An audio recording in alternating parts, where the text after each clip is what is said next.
Hello and welcome to the program. I am Suren. Today I want you to come with me to yet another but an unusual journey.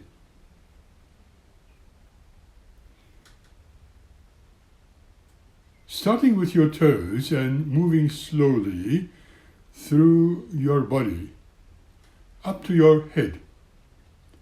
Tense and relax each muscle into a comfortable state. I know you can do this. Take your time when doing so. You are now so relaxed and can feel yourself almost floating away. You feel so light that you can simply fly away. But take your time. Take as long as it would take you to feel utterly free. But eventually, you will have to control your feelings. And indeed, you can. Don't be afraid, because it's all happening in your mind. And you will not fall and hurt yourself. Now, move towards the ceiling. Well done. And touch the ceiling. And feel your way around through the room, wherein you can float backwards, forwards, stand in front of others, anywhere you can go. You can even go outside through the window, whether it is open or closed. It makes no difference. Now, gradually come down to your seat. You're back in your own seat. The room has a very big window, as you can see. And as we look out, we can see that it has been raining outside and is still continuing with the rain.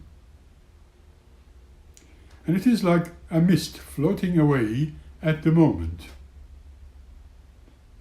Nothing just like this you may have seen before. You are now ready to move where you will want and fly away. You are joyful and happy. I want you to come with me to this unique journey now. Right in front of us, on the wall, is a large framed painting of rocks and a beautiful waterfall. Mind you, this is one of my favorites. We may need first to enter through the right side of this tableau. Pay attention to a beautiful river, and it is full of rocks, and water is not very deep on this side. We can literally walk to the shore at ease. But we all need to watch where we put our feet, as there are some very slippery parts and stones all around, and inside the water as well. However, when we are safely on the bank, and we can still follow this beautiful river, taking particular care as we walk on those broken pieces. and the roots of some trees along both sides of the river. I'm glad you're enjoying it. Your friends seem to be around here too, at the edge of the water. Can you see them? They all look so calm and clear here, and we need to find a flat, comfortable rock so that we can hopefully sit upon in this beautiful scenery.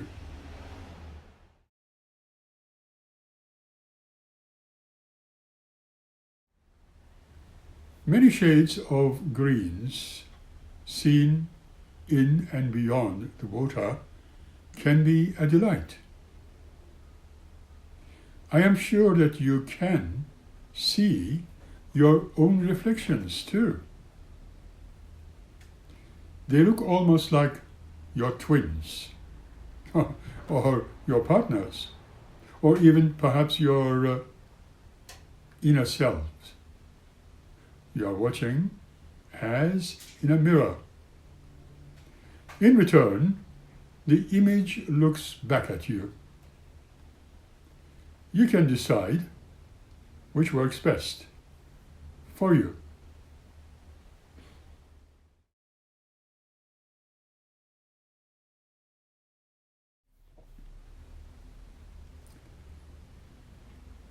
You can put your hands into the water if you like, and as soon as you do so, that image disappears because you are creating small waves and little ripples, just as you saw it as your own temperament change. And you must, at all times, strive to keep cool. As you know, a clearer image is always projected by positive thoughts. You are now moving again, along with other friends. We step in the rocky path along the river. We're still walking upon so many rocks and pebbles around the sunny landscape, on foot. Unfortunately, we are also very close to the water. The river, as you can see, it's quite wide and also very deep in here and feels very cool.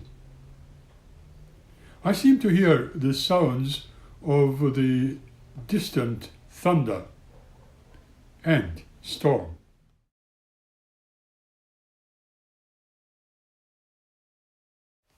Crystal clear waters crashing down with extreme power. On the top of the falls, there are tall trees, as you can see them, casting shadows, through which the rays of the sun breaks in. And as the sunlight catches a spray, just for a little moment of time, it transforms into small rainbows. Isn't that magnificent to look at? Really a dream of an artist. I say, let us sit down for a little while, but still observing the beautiful colors and your chakras, if you are familiar with them. This way you will be able to open your spiritual awareness and the gateways to your inner self. If you are ailing or feeling not too well, you can heal yourself by simply matching the right colors with the right chakras. Red, for instance, at the base of the stomach area. Orange below the navel. Yellow at the midriff. Green at the heart. Blue at the throat. And indigo between the brows. And violet just below the crown.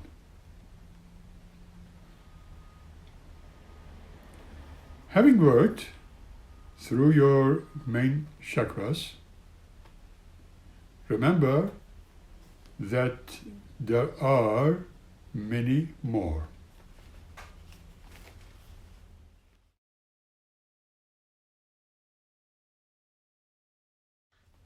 You can now walk slowly around the back of the waterfall. We all can do that, into the rock cave, curtained by the rushing current.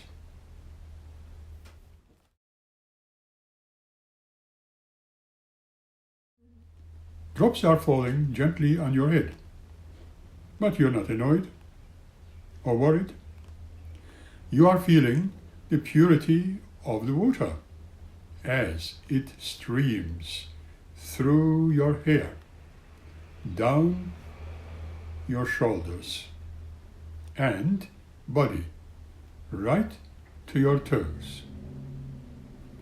In a peculiar way, it also seems to be cleansing of your body. It seems to be running through your veins and lungs, heart, and your intestines, renewing every part of your physical being, of your body.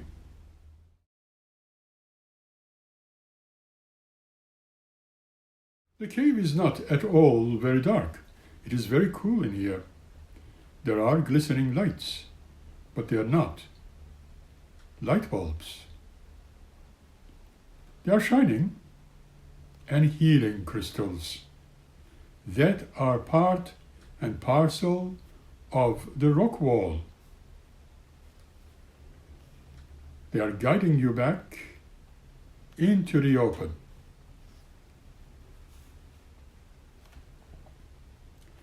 Now we need to adjust ourselves from the crystal light to the sunlight again.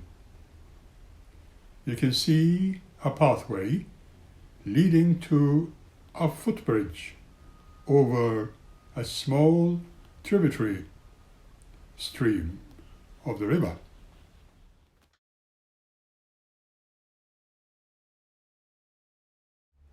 On both sides of the path there are rhododendrons full of bloom. As we come closer to the bridge, you will see your guide waiting to take you across. You may notice a few more as well, 2 or 3 of them, in fact. When you meet those people, you may like to ask them their names, but these do not really matter. Do you know that they are here and walking beside you at all times? Maybe even giving you advice. Listen to them. They may bring you and your feet at the left side of the picture. As you pass through the gate, in a sense, you may thank your own guides, just to thank them if you feel like it, and you are heading back to where you started your journey. Now, you are sitting back in your chair, back to normal awareness, relaxed and refreshed. You are ready to help those in need as you are ever helped by your guides. That the energy, intelligence, all of the universe has provided you with.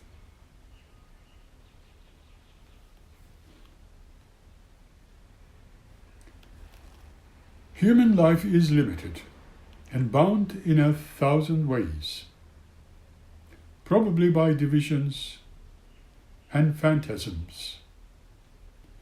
The slaves of unrecognized complexes, influenced by external forces, blinded and even hypnotized by deceiving appearances.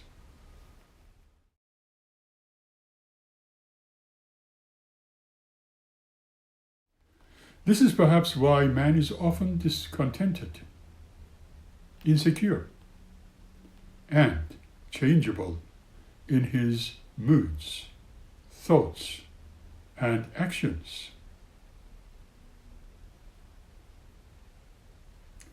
As also Roberto Assagioli, MD, in his basic writings refers to.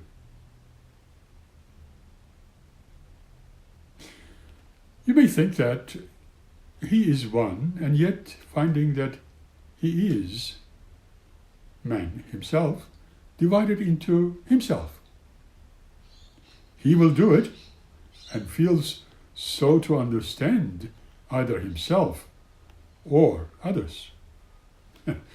But in reality, he does not know or understand himself, having no self-control and continually involved in his old mistakes and weaknesses. That is who man is, in appearance anyway.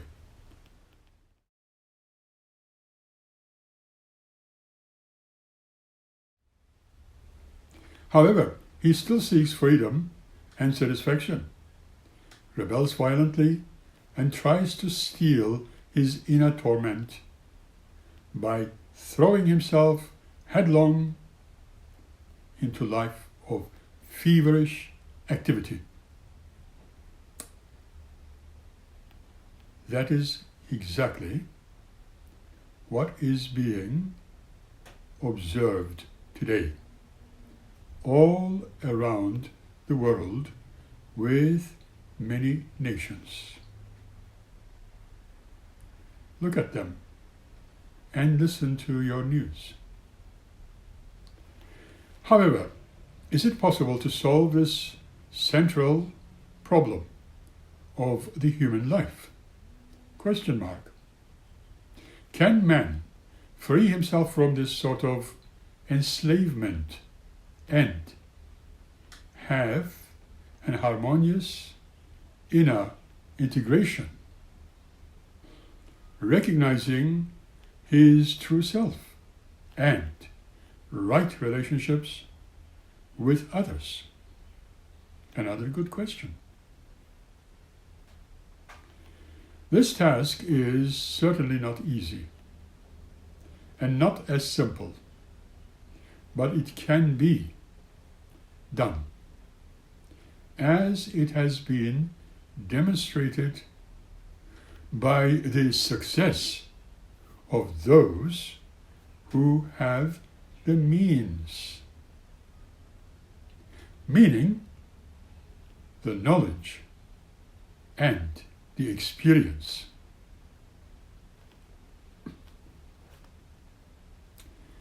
Firstly, a thorough knowledge of one's personality is made manifest.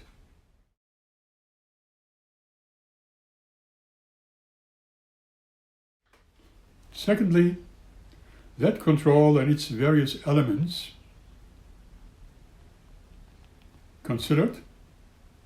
And thirdly, realizing one's true self and discovering the unifying center of oneself. Furthermore, perhaps, just perhaps, the formation and reconstruction of the personality around the new center needs to be studied. And we can call this psychosynthesis.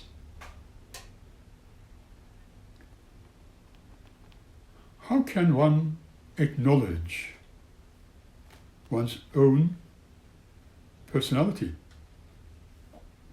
As the scientist we quoted earlier has asks, surely many would recognize that in order to know ourselves,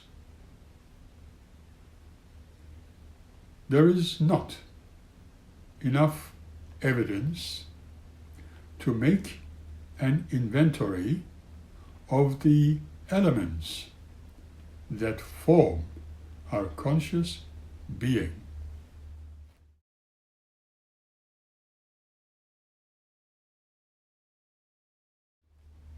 An extensive exploration of the unconscious must be studied. We need to enter into the pit of our lower unconscious in order to discover the dark forces that ensnare and menace us. Perhaps the phantasms, the ancestral or childish images that obsess us with silent dominators, and the fears that paralyze us, the conflicts that waste our energies. Yet, it is possible to do this by the use of psychoanalysis.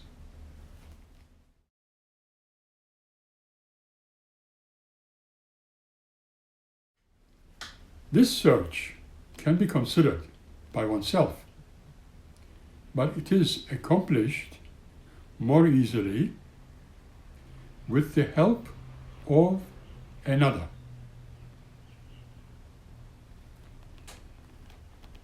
Several methods can be employed in a genuinely scientific manner, with the greatest objectivity and impartiality, and without the preconceived fears, and allowing ourselves not to be deterred or led astray by the covert or violent resistance of our fears or desires, the emotional attachment. Psychoanalysis generally stops here, but this limitation is not truly justified. The areas of the middle and higher unconscious likewise need be studied.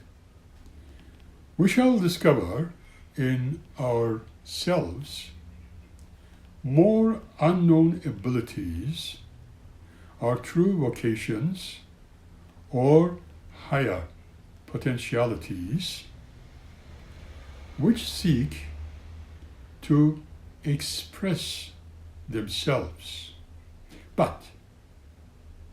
But we often repel and repress through lack of understanding.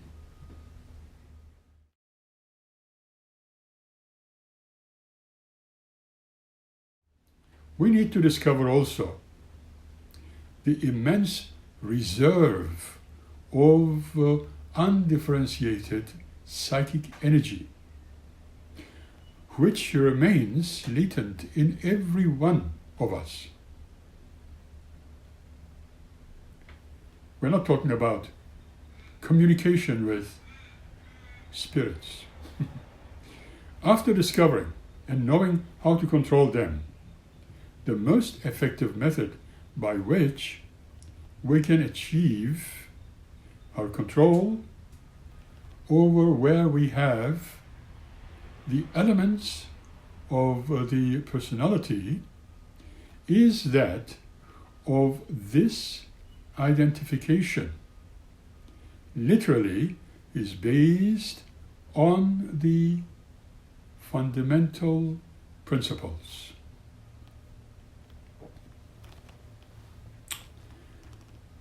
We are dominated by everything with which a self becomes identified. We can therefore dominate and control everything from which we identify ourselves. Do you know that this is the secret of a slavery and or freedom? Every time we identify ourselves with a weakness or a wrongdoing, we limit and penalize ourselves. Every time we admit, like, I am discouraged, or I am irritated, or I am a failure, we become more and more dominated by depressive states or even anger. As you can see, we have accepted those limitations. We ourselves put those limitations around our own selves. Instead, it is far better in the same situation that we may say, a wave of discouragement is trying to submerge me, or an impulsive anger is attempting to overpower me. The situation becomes different. Then, do the two forces confronting each other on one side, or the original self, and on the other, the discouragement or the anger. The vigilant self does not submit to that invasion, but objectively and critically survey those impulses of discouragement or anger. When you can look for your origins, foresee your deleterious side effects, I realize that I am from goodness. Then this is often sufficient to withstand or attack of such forces and win the battle.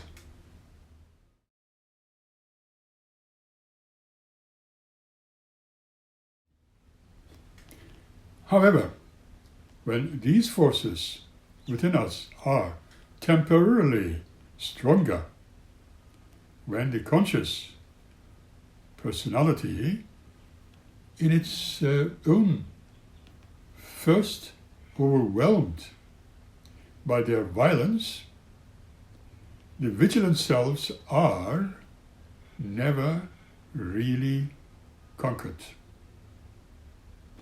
You can retire to a fortress, if you like, and you are being prepared for and await the favorable moment in which to counter an attack. It may lose some or all of the battles, but it does not give up. It is me surrendering to the ultimate.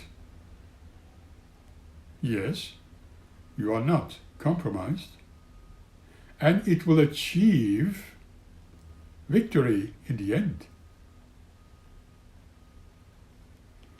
Regarding the attacks, one by one, that come from the unconscious, we can literally apply a more fundamental and decisive method, and we can tackle the deep-seated causes of these attacks and cut away the roots of the difficulty. Your procedure may be divided into two phases. One, the disintegration of the harmful images or complexes. Two, you control the utilization of the energies just being set free.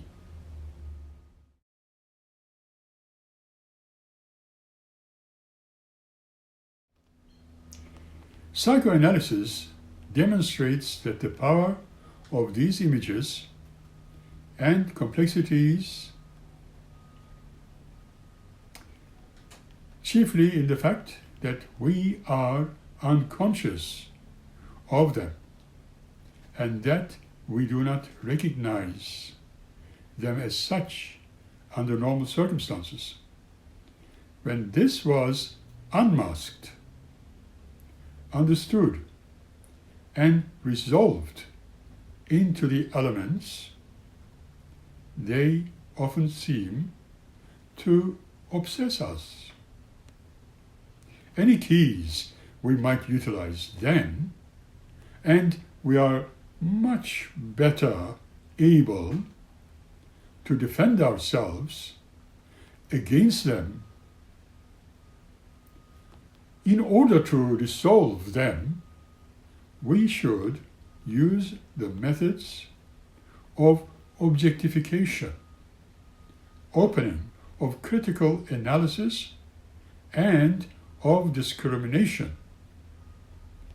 We must employ the so-called impersonal observation as if they were near natural,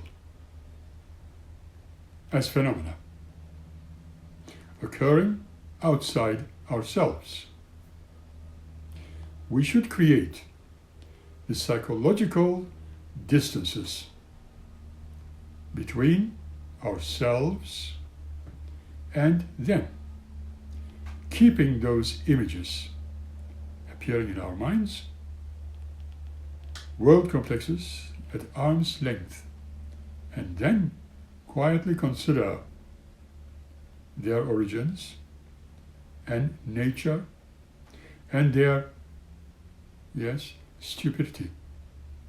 This does not mean oppression or the repression of the energies in their construction, but their control and redirection into constructive channels.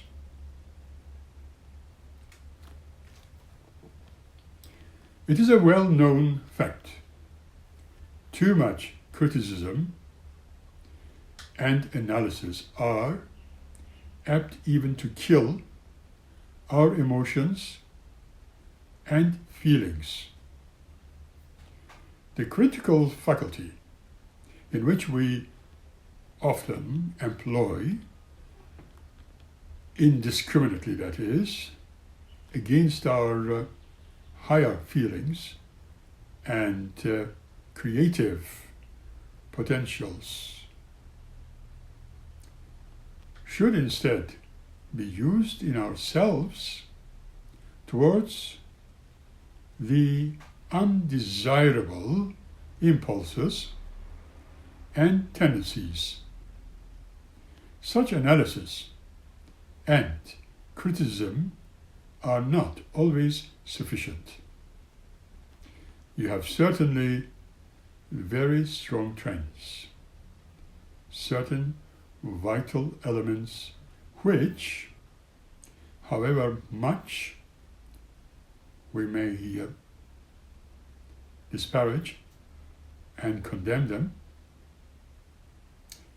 absolutely persisting when especially concerning sexual and aggressive drives. It is true when detached from the complexes or diverted from the previous channels, create a state of unrest, and we find new but equally undesirable outlets. Now, these forces must not be left to run wild, as they cannot be used for constructive purposes or creative activities or various kinds of rebuilding of our personality, contributing to our psychosynthesis. In order to be able to do it, as we must start from the center, we must have established and meet officiant the unifying and controlling principle all through our lives. Realization of one's true self, discovery and creation of a unifying center.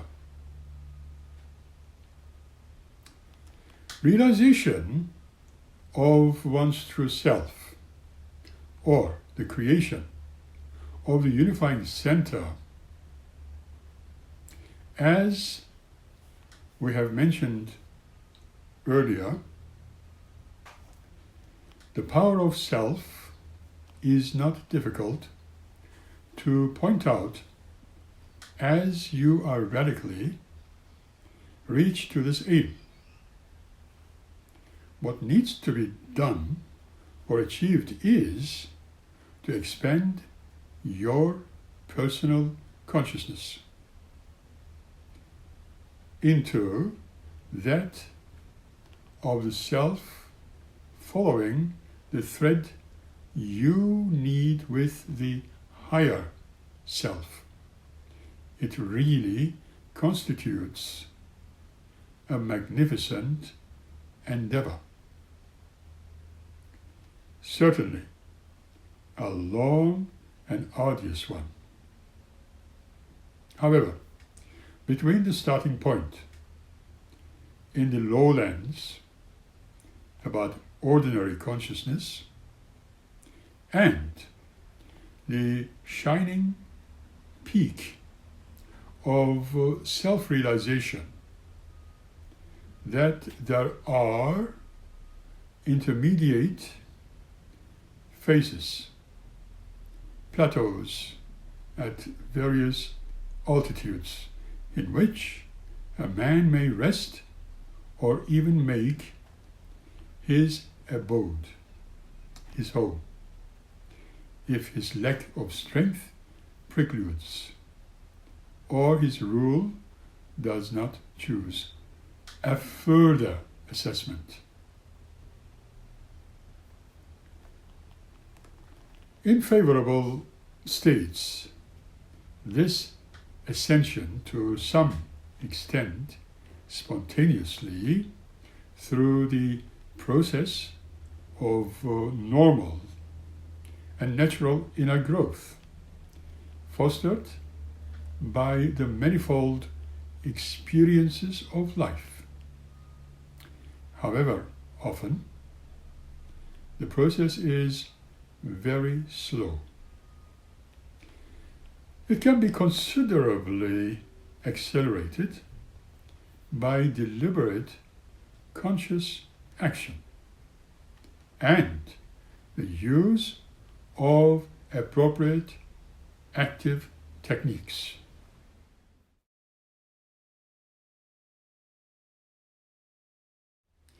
The intermediate stages apply new identifications.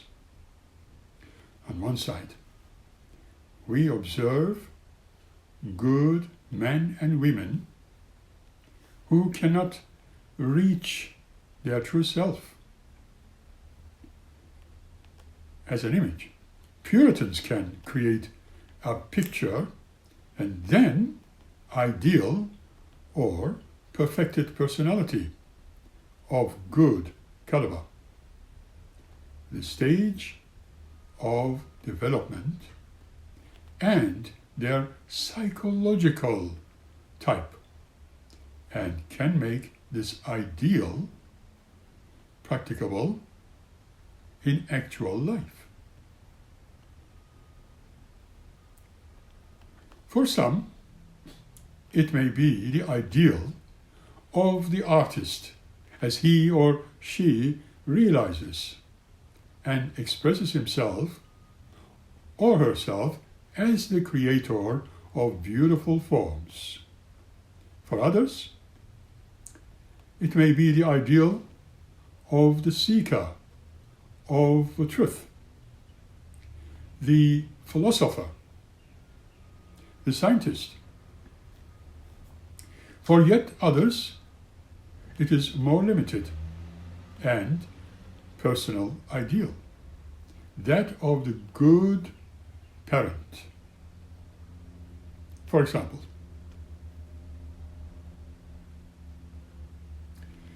these ideal models imply vital relationships with the outside world, as the other human beings go for, and it is a degree of extroversion. But there are also people who are extrovert, doing it in an extreme degree. And they are, so far as they project, as it were, the virtual center of the earth personality, outside themselves, that is. A typical example of this is the ardent patriot who gives himself entirely, as we are told, to his country, which becomes the center of his life and his only interest. All the thoughts and feelings are directed, well, in a sense, towards the cause, which, so that he is willing to sacrifice his own life. Another illustration is that the woman who identifies herself with the man she loves lives just for him and is absorbed in him. This kind of outward devotional projection shows one's whose center should not be underrated, although it does not represent the direct way or the highest achievement. It is, despite the appearances, constituting, for the time being, as satisfactory form of indirect self-realization. In the best instances, individual does not really lose himself in the external object, but frees himself in the way from selfish interests and personal limitations.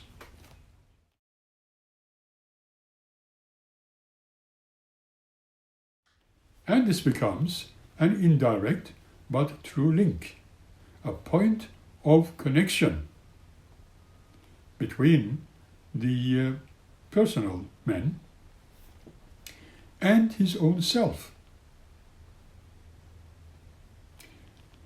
Now, psychosynthesis, the formation or reconstruction of the personality.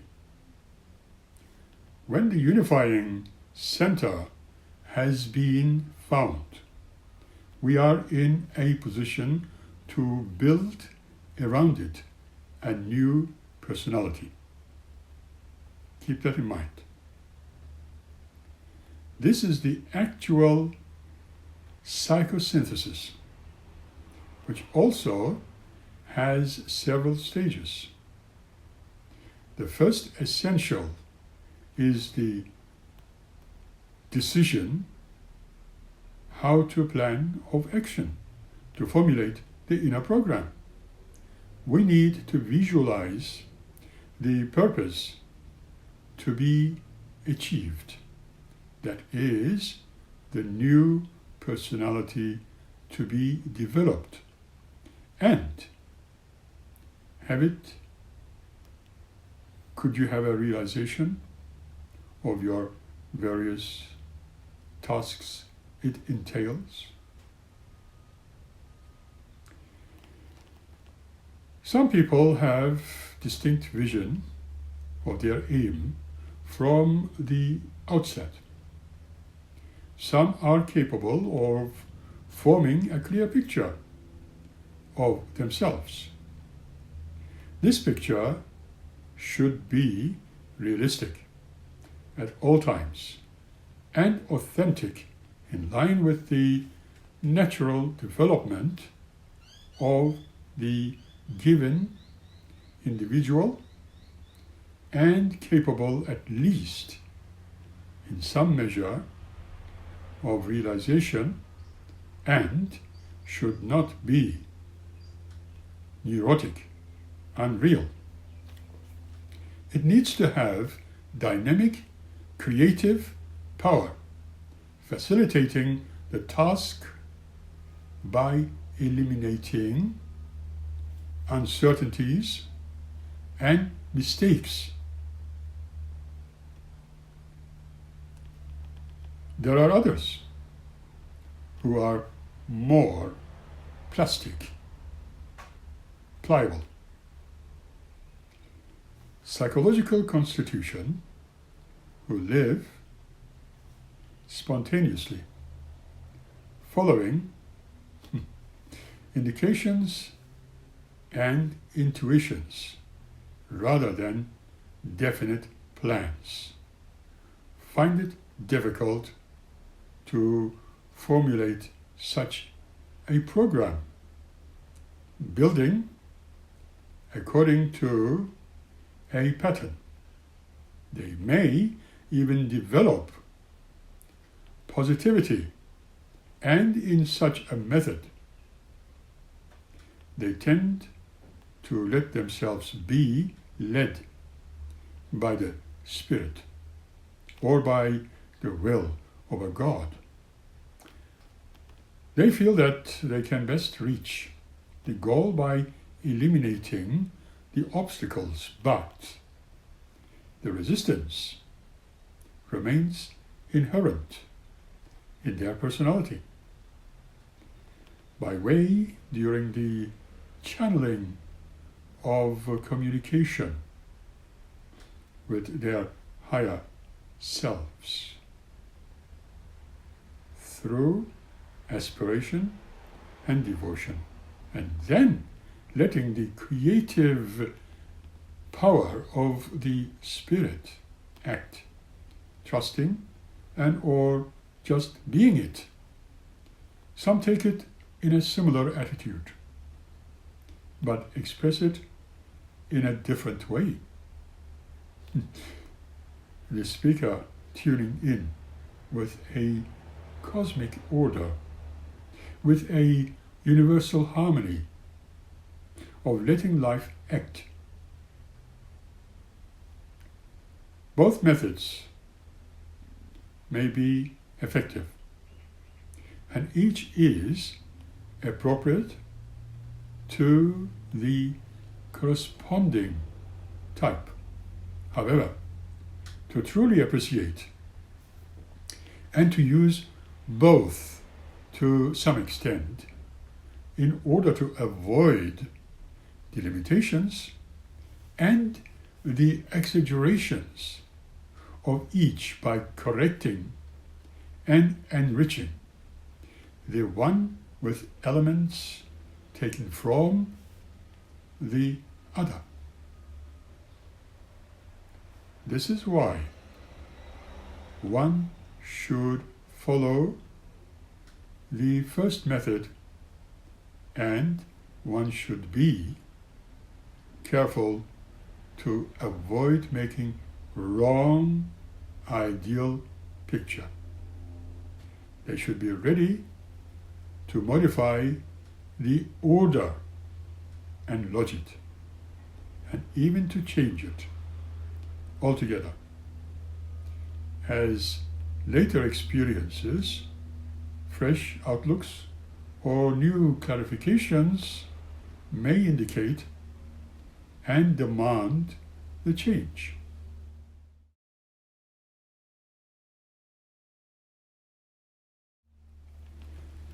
On the other hand,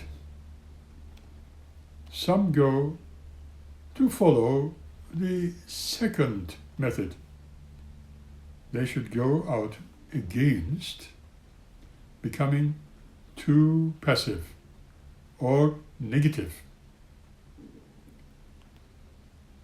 accepting as institutions certain promptings which are in reality determined by unconscious forces, wishes, and desires. They must develop the ability to stand, to study, during the inevitable phases of reading in the darkness, when conscious communion with the spiritual center is interrupted and your personality feels self-abundance.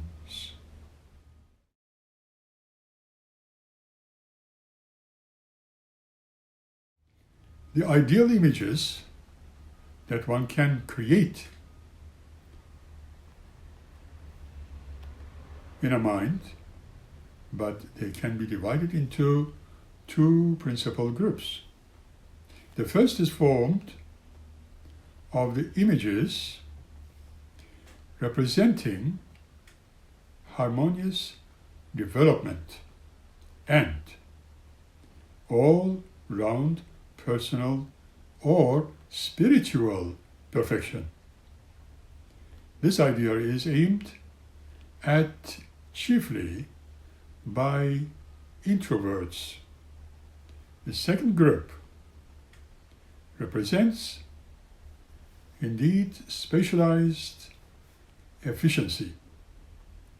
The purpose here is the most developmental ability or quality corresponding to the particular line of self-expression and social role which the individual has chosen.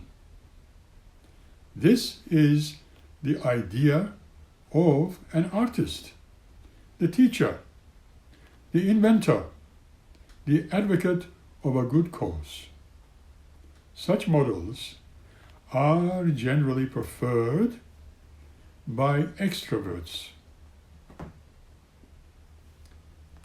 Once the choice of the ideal form has been made, practical psychosynthesis, actual construction of the new personality, begins.